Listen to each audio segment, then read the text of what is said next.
Yo, what's up guys? It's me, Lord Ichad. So korang mesti tertanya, kat mana aku hilang selama ni? Yelah, dah setahun tak upload video. Ini macam like senyap, macam tu je. So hari ni aku nak cerita kat korang lah, apa yang betul-betul terjadi time selama setahun aku tak upload video ni. So video ni agak panjang sikit, and aku harap korang stay and follow journey aku selama setahun aku tak upload apa-apa video dekat YouTube ni. Let's go!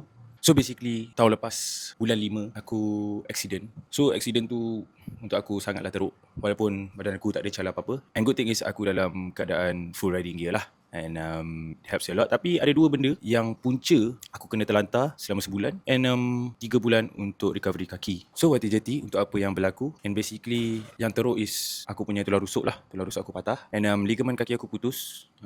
ATFL. Kira bahagian depan. Yang bahagian ligamen tu is the worst. Sebab 3 bulan aku menahan. Okay. The first 2 months tu macam biasa lah. Government hospital.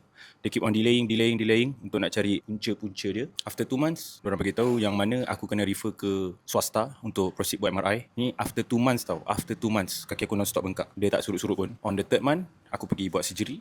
And since that, kena recover dia pula tak sekejap, lama juga, almost 6 months untuk aku recover. Okay, sebab aku tak boleh nak carry beban and so on lah. And cukup sampai hari ni. Kalau korang tengok video ni, aku dah start pergi track, aku dah start main BTIC, and I'll keep going dengan video dekat YouTube.